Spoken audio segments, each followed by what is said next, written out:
Salam hörmətli abituriyentlər, hər vaxtınız xeyir olsun. Bizim bugünkü mövzumuz dünyanın siyasi xəritəsi ilə bağlı olacaq. Biz dünyanın siyasi xəritəsinə fikir versək, görə bilərik ki, hal-hazırda dünyada 240-a yaxın dövlət var ki, onların da təqribən 190-ı müstəqildir. Amma əlbəttə ki, bu dövlətlər birdən-birə dünya xəritəsində bu qədər dövlət mövcud olmayıb. Dünya xəritəsinin formalaşması müəyyən mərhələlərdən keçmişdir. Ona görə də biz dünya xəritəsinin formalaşmasını 4 mərhələyə böləcəyik. Birinci mərhələyə biz deyəcəyik qədim dövr. İkinci mərhələyə biz deyəcəyik orta əsrlər dövrü. Üçüncü mərhələyə biz qeyd edəcəyik yeni dövr. Və dördüncü mərhələyə biz qeyd edəcəyik ən yeni dövr. Deməli, gördüyümüz kimi dünya xəritəsinin formalaşması 4 böyük mərhələdən keçmişdir. Qədim dövr, əlbəttə ki, ən qədim dövrdən bizim eranın 5-ci əsrinə qədər davam etmişdir. Yəni, bu dövrdə dünya xəritəsində çox da dövlət mövcud olmamışdır. Bu zaman əsasən qədim Misir, Karfagen, qədim Roma, Hindistan, Çin, qədim Yunanistan kimi dövlətlər mövcud olmuşdur. Baxın, bir daha qeyd edirəm. Qədim Yunanistan, qədim Çin, qədim Hindistan, qədim Karfagen, Roma, bu kimi dövlətlər mövcud olmuş və bunların da arasında o qədər də geniş əlaqələr olmamış, əsasən quldarlıq hökm sürmüşdür. İkinci, gəlir orta əsrlər dövrü. Orta əsrlər dövrü isə 5-15-ci əsrləri əhatə edir. Bu dövrdə artıq feodal dövlətlər əsasən yaranmışdır. Bu dövlətlərə aid edə bilərik biz Bizans dövlətini. Bu dövlətlərə biz aid edə bilərik deməli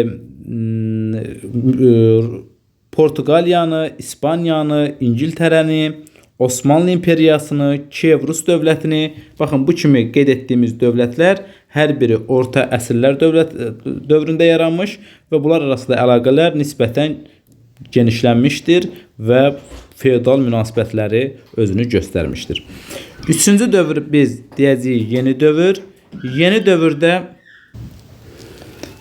dövrdən biz danışsaq, yeni dövr 15 və 20-ci əsrin əvvəllərini, yəni 15-16-cı əsrdən başlayaraq 20-ci əsrin əvvəlləri, yəni 1914-cü ildə 1-ci Dünya Müharibəsinin başlamasına qədər olan dövrləri əhatə edir. Bu dövrdə biz bilirik ki, böyük coğrafi kəşflər dövrü baş verir. Avropalılar yeni ərazilər kəşf edir, yeni əraziləri öz müstəmləkələrinə çevirir və həmin dövlətlərin varlı dövlətini mənimsəyərək Avropa güclənir. Bu dövrdə həmçinin bir daha qeyd edirəm ki, bu dövrdə əsas müstəmləkələr, yadda saxlayırıq ki, müstəmləkə rejimi yaranır. Xüsusən Afrikada, Latin Amerikası ölkələrində deməli Avropalılar tərəfindən bu əraziləri müstəmləkələrə çevirməsi prosesi baş verir və 1-ci Dünya Müharibəsinin baş verməsinə qədər davam edir və 1914-cü ildə 1-ci Dünya Müharibəsinin başlanması ilə biz yeni dövrü bitiririk və keçiririk ən yeni dövrə. Ən yeni dövr. Ən yeni dövr özü də bir neçə mərhələdən ibarətdir. 1-ci Dünya Müharibəsinin başlanmasından ta ki bu günümüzə qədər olan bütün proseslər ən yeni dövrə aiddir.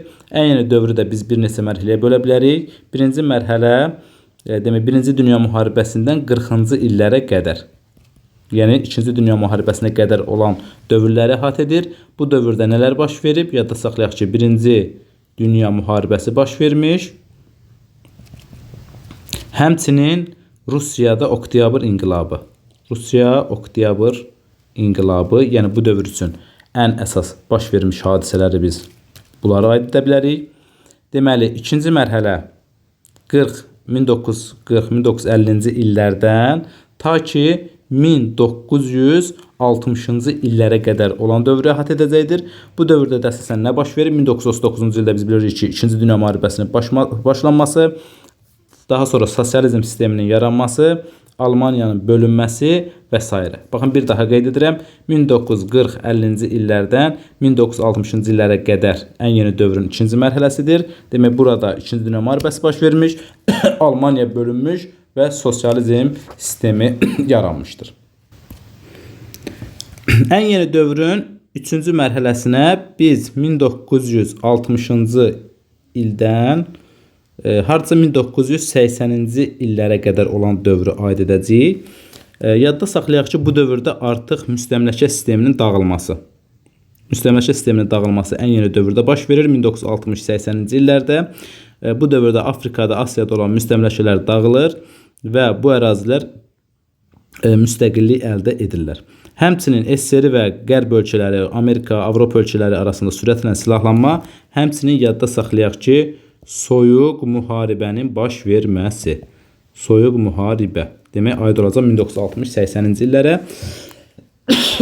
Həmçinin qeyd etdiyimiz kimi müstəmləkə sistemi dağıldı, soyuq müharibə baş verdi və Qərb və SSR-nin sürətlə silahlanması prosesi baş verdi. Və biz aid edə bilərik ən yeni dövrün 4-cü mərhələsi. 4-cü mərhələ aid olacaq 90-cı illərdən bu günə kimi olan bütün mərhələ aiddir 4-cü mərhələyə. Bu mərhələdə əsas baş verən proseslərə biz aid edə bilərik. Deməli, SSR-nin dağılması. Biz bilirik ki, SSR-nin dağılması nəticəsində 15 müstəqil dövlət yaranır. Bununla yanaşı bu dövlətlər MDB, yəni Müstəqil Dövlətlər Birliyi altında birləşir. Daha sonra Çexoslovakiyanın Çexiya və Slovakiya bölünməsi, Yugoslaviyanın 6 ölkəyə Serbiya, Xorvatiya, Makedoniya, Sloveniya, Bosniya və Hersegovina və Montenegroya bölünməsi. Bunların hər biri baş verib deməli ən yeni dövrün 90-cı illərdən sonra baş verən hadisələrdir ki, burada artıq dünyanın siyasi xəritəsində kifayət qədər ölkələrin sayı artdı. Və bu qeyd etdiklərimiz bir daha deyirik ki, aid olacaq dünyanın siyasi xəritəsinin formalaşması mərhələlərinə. Deməli, siyasi xəritələrdə müəyyən dəyişikliklər baş verə bilər. Mən qısaca ilə buraya yazacağım dəyişiklik. Bu dəyişikliklərə biz aid edə bilərik bir kəmiyyət, İkincisi isə keyfiyyət. Deməli, yadda saxlayaq ki, kəmiyyət dəyişiklikləri dedikdə əsasən xəritədə gözlə görə biləcəyimiz dəyişikliklərdir. Yəni, əsasən ölkələrin sahəsinin artıb azalması ilə bağlı. Yəni, torpaqların itirilməsi, zəbt olunma, torpaqların güzəştə gedilməsi, torpaq mübadiləsi, yeni ərazilərin kəşfi, bir sözlə xəritədə belə deyək, kəmiyyətin dəyişməsini gözlə görürüksə, bu kəmiyyət dəyişikliyinə aiddir. Amma ölkələrin idarə etməsinin dəyişməsi, dövlət quruluşunun, ölkənin iqtisadi inkişafının dəyişməsi, dövlətlərin hər hansı bir ittifaqlara, təşkilatlara qoşulması isə, bunlar isə keyfiyyət dəyişiklikləridir. Demək, baxın, gəlin görək, kəmiyyət dəyişikliklərinə biz nəyə aid edə bilərik? Birincisi, yeni kəşf olunan ərazilər. Yeni kəşf olunan ərazilər. Məsələn, hər hansı bir ölkə yeni bir ərazilər kəşf edir. Məsələn, onun öz müstəmləkəsinə çevrilir, öz ərazisini artırır, öz ölkəsinə birləşdirir. Bu artıq olur kəmiyyət dəyişikliyi. Yəni, gördüyümüz kimi ölkənin sahəsi dəyişdi. Məsələn, ölkələrin könüllü birləşmələri, ölkələrin könüllü birləşməsi,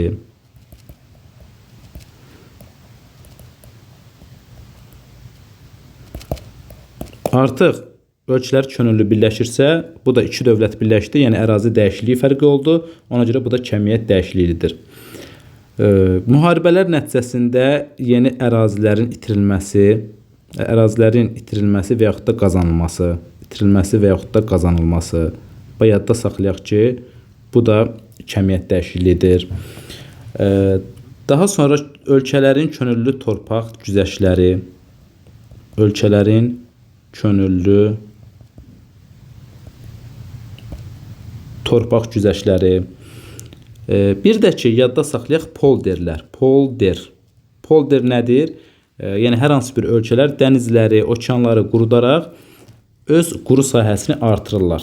Xüsusən bundan ən çox istifadə edən ölkə Niderlanddır. Təsəvvür edək ki, Niderlandın hal-hazırda ölkə ərazisinin 40% polderdir. Yəni, o Şimal dənizini qurudaraq öz quru ərazisini artırmışdır.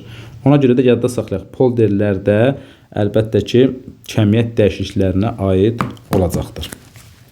Sonra isə keçək keyfiyyət dəyişiklikləri. Keyfiyyət dəyişiklikləri yadda saxlayaq ki, yenə deyirəm, burada ölkənin hər hansı bir sahəsinin dəyişməsinə söhbət getmir. Sadəcə olaraq, məsələn, dövlətlərin idarə etmənin dəyişməsi. İdarə etmənin dəyişməsi. İdarə etmə, biz bilirik ki, dövlətlərin monarxiya ola bilər, respublika ola bilər. Tutaq ki, hər hansı bir ölkə monarxiya idarə etməsindən tutaq ki, respublika idarə etmə formasına keçir.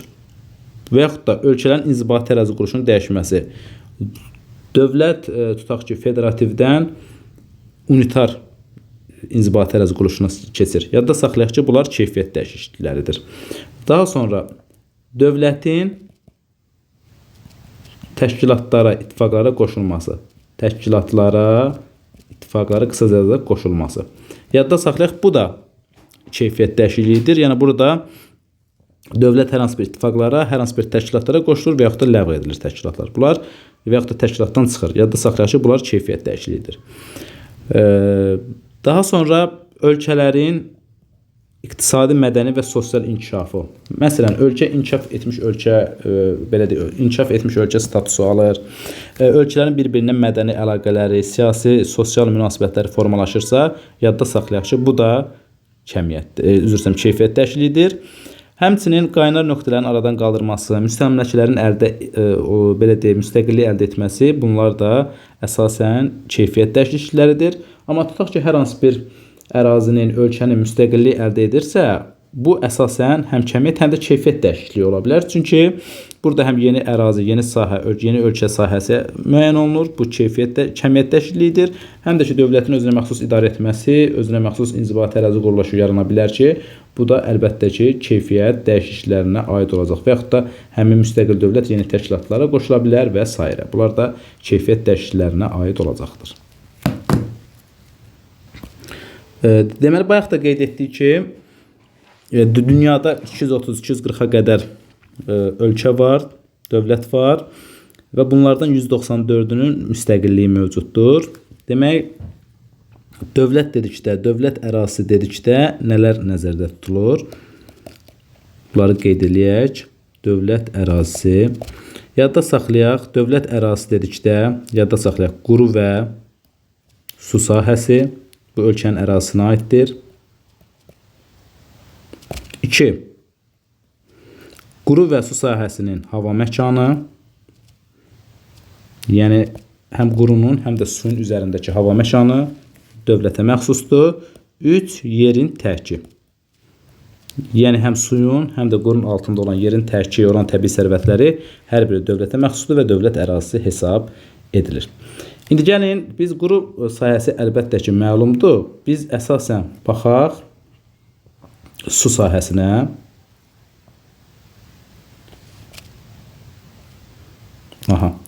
Yadda saxlayaq ki, baxın, ölkənin quru sahəsindən sonra su sahəsi gəlir və ilk 12 mil, yəni ki, 22,2 kilometr olan ərazi hesab olunur məhəlli sular. Məhəlli suların hansı xüsusiyyəti var? Yadda saxlayaq ki, məhəlli sularda təbii sərvət sahil boyu ölkəyə məxsusdur. Yəni, belə deyək, məsələn, hər hansı bir ölkə götürək, onun ilk 12 mil, yəni 22,2 kilometr okeana və yaxud da dənizə daxil olmuş isə həmin ölkənin məhəlli suları hesab olunur və məhəlli sular ölkə, yəni burada olan bütün təbii sərvətlər həmin ölkəyə məxsusdur və digər ölkələr buradan tutaq ki, hava məkanından icazəsiz təyyarə uçurda bilməz, gəmi keçirdə bilməz, boru, kabel çəkilişləri edə bilməz. Baxın, bir daha deyirəm, demək, məhəlli sular dövlətin tam suveren ərazisi hesab olunur. Buranın təbii sərvətləri həmin ölkəyə məxsusdur və hər hansı bir ölkə buradan icazəsiz təyyarə uçurda bilməz, hava məkanından, su məkanından gəmi icazəsiz keçirdə bilməz. Həmçinin kabel çəkilişləri, boru nəqliyyat çəkilişləri həyata keçirə bilməz. Və bir daha qeyd edirəm, bu ərazi dövlətin suveren ərazisi hesab edilir. Deməli, 12 mildən sonra isə ilk 200 mil, yəni məhəlli sulardan 12 mildən sonraki 200 mil, yəni 370 kilometr adlanır iqtisadi zona. Və nəzərinizə çatdırım ki, bir dəniz mili təqribən 1,8 kilometrdən biraz artıqdır. Ona görə də 200 mil təqribən 370 kilometrə bərabərdir. Demək, iqtisadi zonanın məhəlli sularından oxşar və fərqli cəhəti nədir? Yəni, iqtisadi zonada məhəlli sular kimi buranın təbii sərvətləri sahil boyu ölkəyə məxsusdur. Lakin digər ölkələr buradan tutaq ki, gəmi üzdürə bilər sularında, hava məkanından istifadə edə bilər, nəqliyyat kommunikasiya məqsədlərindən istifadə edə bilər. Yada salaq ki, fərq budur. Demək, məhəlli sularda icazəsiz hər hansı bir ölkə buradan hava məkanından istifadə edə bilməzdi, gəmidən istifadə edə bilməzdi, kabel boru çəkiliş edə bilməzdi. Amma iqtisadi zonada yəni bunu digər dövlətlər edə bilər, lakin yenə də təbii sərvətlər yalnız və yalnız sahil boyu ölkəyə məxsusdur. Artıq iqtisadi zonadan sonra isə gəlir neytral zona, bu da bütün dövlətlərə açıqdır və əsasən buranın statusu, yəni sahil boyu dövlətlər tərəfindən müəyyən olunur.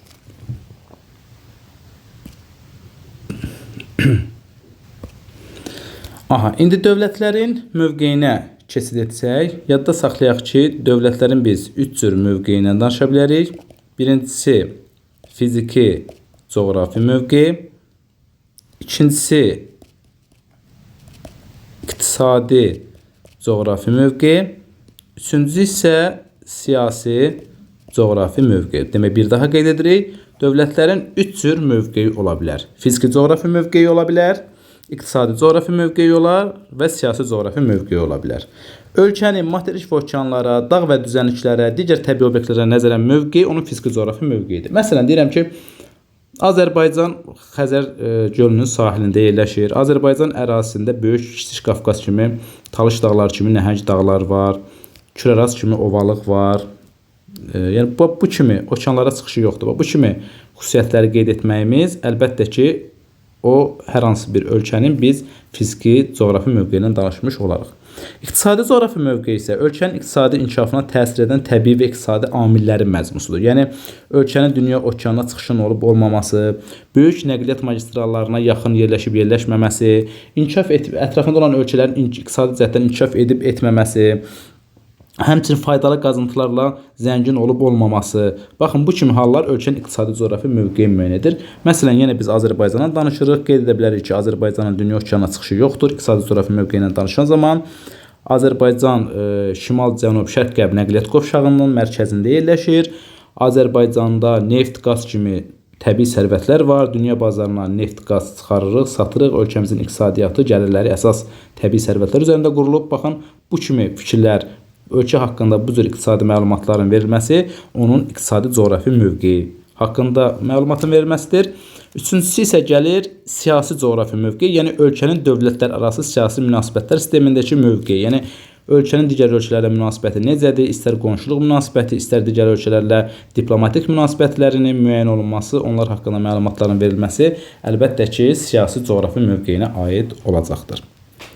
Və bir şey nəzərdə saxlayaq ki, ölkənin əsasən fiziki coğrafi mövqeyi sabit olur, lakin iqtisadi və siyasi mövqeyi isə əsasən dəyişkən olur. Yəni, ölkə əsasən fiziki mövqeyi, yəni belə də dağa, düzənliyə görə, yəni ölkənin mövqeyi dəyişmir. Amma iqtisadi mövqeyi, yəni ölkə inkişaf etmiş ölkəyə çevrilə bilər, ölkənin təbii sərvətlərində dəyişiklik ola bilər, ölkənin siyasi mövqeyində, yəni digər ölkələrin əlaqələrində, münasibətlərində dəyişiklik ola bilər ki, yəni iqtisadi, siyasi mövqeyi əsasən dəyişkən olur, fiziki mövqeyi isə əsasən sabit olaraq qalır.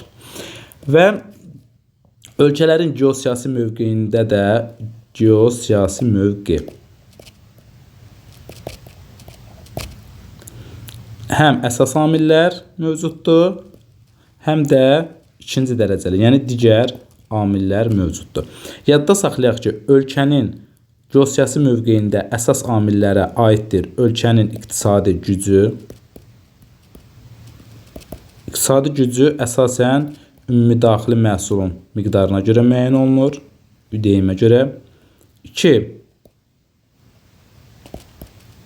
Hərbi gücü, yəni ki, ölkənin hərbisi hansı vəziyyətdədir, silahlarının olması, yəni böyük dağıdıcı silahların olması, uzaq mənzilli silahların olması və s. Yəni, hərbi gücü əsas geosiyasi mövqeyinə aiddir.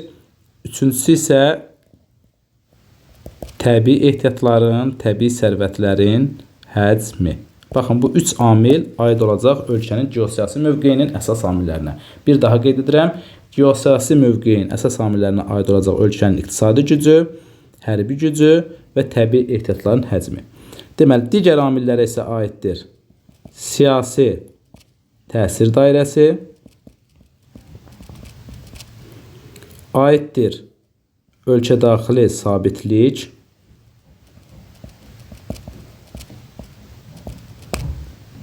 aiddir vətəndaşların sağlamlığı. Demək, bir daha qeyd edəcəyik. Ölkənin geosiyasi mövqeyinin əsas amillərinə aiddir iqtisadi gücü, hərbi gücü və təbii ehtiyatların həcmi, təbii ehtiyatlarla təminat.